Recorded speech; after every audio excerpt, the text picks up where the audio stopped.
वो संविधान जो सामने बैठे हैं तमाम साथियों को अस्सलाम वालेकुम। मैंने इस प्रोग्राम को रवाने की आगे बढ़ाने की वजह ये थी कि इम्तियाज जलील साहब भी यहाँ आने वाले हैं। इसके पास से स्मार्ट सिटी की मीटिंग में बैठे हुए हैं। मैंने उनको संदेशा दिया है कि 11 बजे तक भी आप आए तक इंतजार करेंगे। ये इम्तियाज जलील साहब के आने के सिलसिले में जो अनाउंसमेंट करना था मैं आपसे कर रहा हूँ।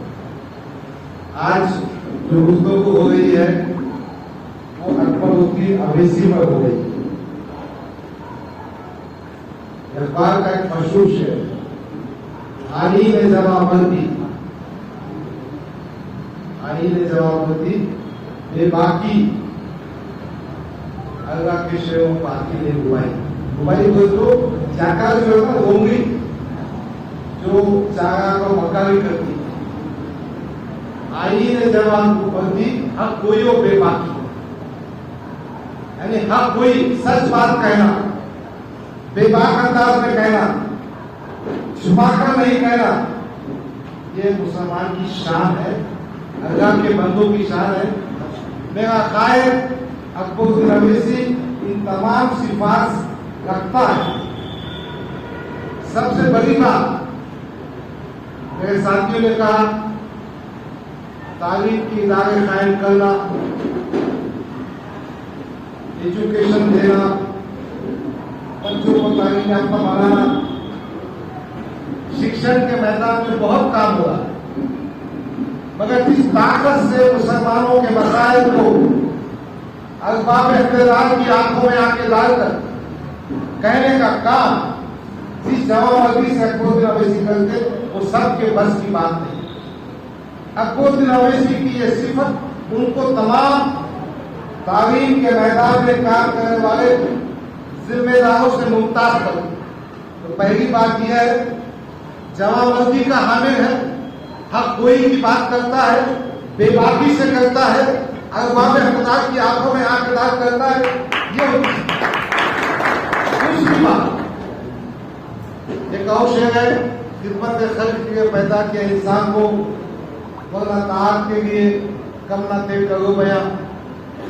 अल्लाह रब्बुल इज्जत की बारगाह में जब आदम अलैहिस्सलाम को सजदा करने के लिए कहा गया तो अल्लाह रब्बुल इज्जत के पास फरिश्तों की बहुत बड़ी जमात थी। तो मकसद यह है कि इंसान के दुनिया में भेजने का मकसद यह है कि वो खिदमत खल्क, और खिदमत खल्क मोमिन की पहचान होती, मोमिन की जान होती। मैं आपको छोटा सा वाक़या सुनाता हूँ।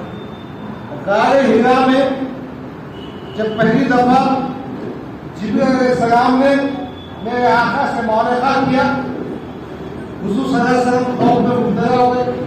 मकान पहुंचे, मकान पहुंचकर अपनी बीवी उम्मत की माँ हदीस कबरा से कहा, मुझे मेरी जान का डर होता।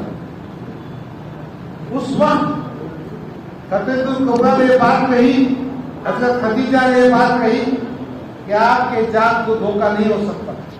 आप यतीमों के काम आते हैं, आप बेवाओं की मदद करते हैं, जिसके पास सवारी नहीं उसको सवारी देते हैं, अमानत में खयानत नहीं, अमानत में दया कर सकते हैं, गरीबों के काम आते हैं। अल्लाह आपकी मदद करे, यानी अल्लाह की मदद के लिए खिदमत खल्क बुनियादी जज्बा है, बुनियादी काम है। अल्लाह उसको पसंद करता है। मुझे इस बात पर फख्र है कि अल्लाह रब्बुल इज्जत ने अकबरुद्दीन अवैसी में खिदमत खल्क का जज्बा पैदा किया। तीसरी बात, पैसा तो बहुतों के पास होगा, दौलत तो बहुतों के पास होगा, मगर दिल नहीं होगा।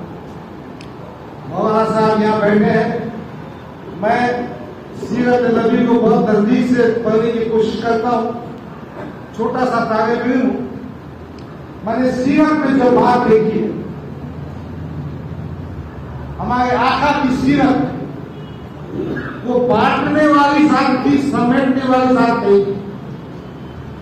और बांटते भी किसको थे? अपने अफराद खानदान को नहीं बांटते थे। हजरत फातिमा रज़ियल्लाहु अन्हा हुजूर के दरबार में पहुंचती है, शहीदी बेटी, इतनी शहीदी कि जब कभी हुजूर मदीने से बाहर जाते तो फातिमा रज़ियल्लाहु अन्हा मकान जाते, अब जब कभी शहर में आते तो फातिमा के मकान जाते, जब कभी फातिमा आती खड़े हो जाते। इतनी शहीदी बेटी, बहुत शहीदी। तो बेटी ने आकर पूछा और कहा कि मांगे गनीमत में चंद बांदियां आई, मैं काम करते करते थक जा रही हूं, अली को कुएं खोदने से थकान हो रही है, हमको कोई बांदी इनायत की जाए ताकि वो हमारी खिदमत कर सके। मेरे आका ने बांदी नहीं दी, वजीफा सिखाकर घर को भेज दिया, बांदिया दूसरे मुसलमानों के पास। तो खायर जो मुसलमानों के उम्मत मुस्लिमा के रहमतुल आलमीन है, उनका कैरेक्टर यह है कि वो बांटने वाली जात थी, और बांटते भी उनको जो अपने नहीं थे, अपने मिलत के, उनको बांटने का काम, जिसे हम सखावत कहते हैं, सखी की बात करते हैं। सखावत पर से एक बात याद आई, आपने हातिम ताई का नाम सुना होगा। हातिम ताई हुजूर से पहले का एक बादशाह, उसका एक कबीला। हातिम ताई बड़ा सही आदमी था, आज भी आपने सुना होगा क्यों हातिम ताई बन रहा था, जो सखावत करता। हमारे अबू हसन साहब ने बहुत अच्छी बात कही, इंशाअल्लाह उनसे भी अपन सखावत के नमूने देखेंगे इंशाअल्लाह। हातिम ताई सखावत में अपनी इंतहा को पहुंचा हुआ, मगर उसका जो कबीला था वो मुसलमान नहीं था। मुसलमानों की जंग उस कबीले से हुई। हातिम की बेटी गिरफ्तार की गई, कबीले के तमाम लोग आए। हातिम की बेटी भी बहुत बहादुर, पाक के सर की लीडर थी। जंग में उनको शिकस्त हुई, उसके हाथ पीछे बांध दिए गए। मस्जिद नबवी में हुजूर सल्लल्लाहु अलैहि वसल्लम के सामने उसको एक कबीले के साथ पेश किया गया।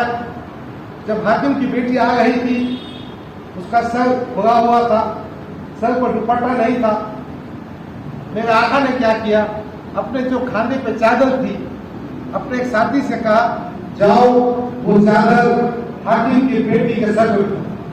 मुसलमानों ने कहा, ये दुश्मन है, दुश्मन की बेटी है, आप उसके सर पर रहमत की चादर क्यों बिछा रहे हैं? मेरे आका ने कहा, बेटी बेटी होती है, दुश्मन की बेटी हो या अपनी बेटी हो। और दूसरी बात यह है, ये हातिम ताई की बेटी है जिसका बाप सखावत करता। तो मेरे आका के पास सखावत करने वाले का मुकाम, सखी मुसलमान का मुकाम बहुत ऊंचा। बहरहाल मैंने अपने दौर में महसूस किया कि अकबरुद्दीन अवैसी की जो खिदमत है, अल्लाह ताला उन खिदमत को कबूल करे, हम में से उस काबिल बनाए। यकीनन हमारे साथी अबू हसन हाजी साहब ने कहा कि मैं, अकबरुद्दीन अवैसी साहब ने हमसे कहा था, तुम क्या काम कर रहे हो मुझे बताओ।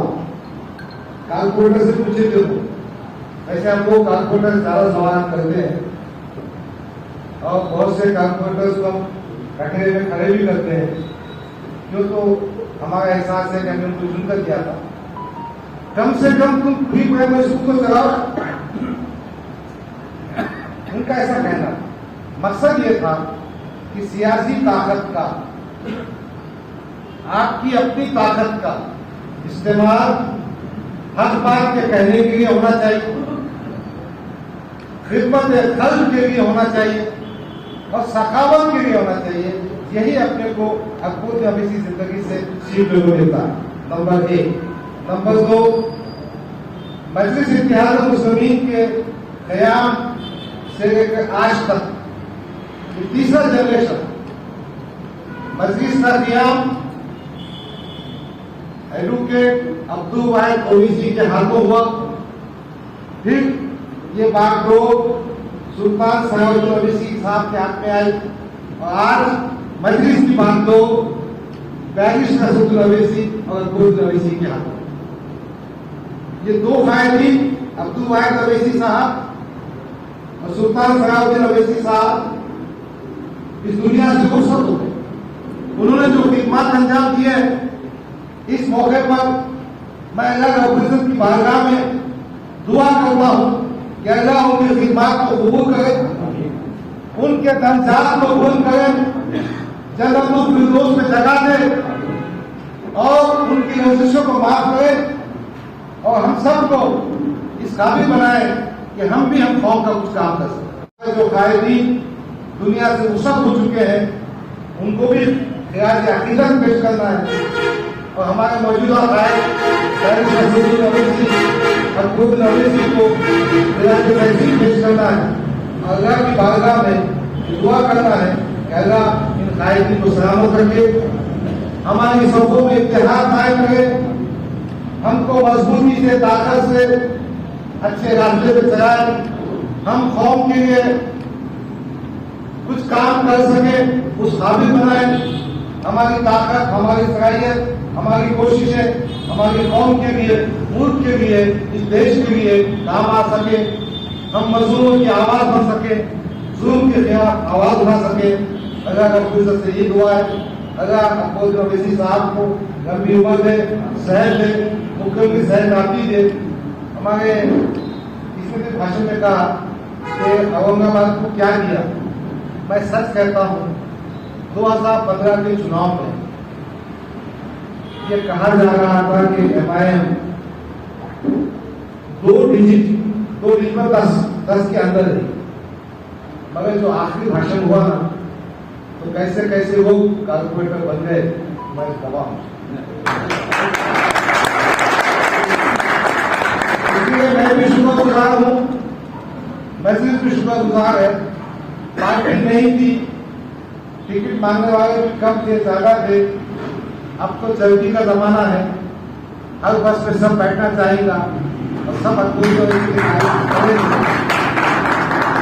बस के कंडक्टर साहब अपने जो वो आए हैं यहाँ पे, इनके हाथ में टिकट बांटने का काम है, ताकि वो सब चेहरों को देख कर देते, अरे नहीं देखना होगा। बगैर हम सबको एक दूसरे के इज्जत देते हुए, एहतराम करते हुए काम करना है। और मैं समझता हूँ हम अपने बर्थडे के प्रोग्राम को आइंदा भी इस तरह से तब्दील करेंगे। गरीबों को खाना खिलाना हो, या कपड़े तकसीम करना हो, या किसी की ईमानदारी करना हो, या किसी इबादतगाह को, अल्लाह के घर को साफ सुथरा करना हो, उस तरीके से मनाएंगे ताकि हम समाज को अच्छा मैसेज दे सकें। मेरी मजबूरी ये है तो मेरी चाचू बर्थडे का केक डाले। अच्छा, मेरी बर्थडे का भी आते, इतना बड़ा साइज का होता है कि मैं साल भर भी खाऊं तो खत्म नहीं होता, तो दूसरे से चाकू नहीं आई। तो बड़ा हम वो केक बनाते, जैसे इन्होंने कहा कुछ केक उसको भी करते, ऐसा वैसा मैं तो बचाएगा उससे क्या नहीं बचेगी मुझे मालूम नहीं।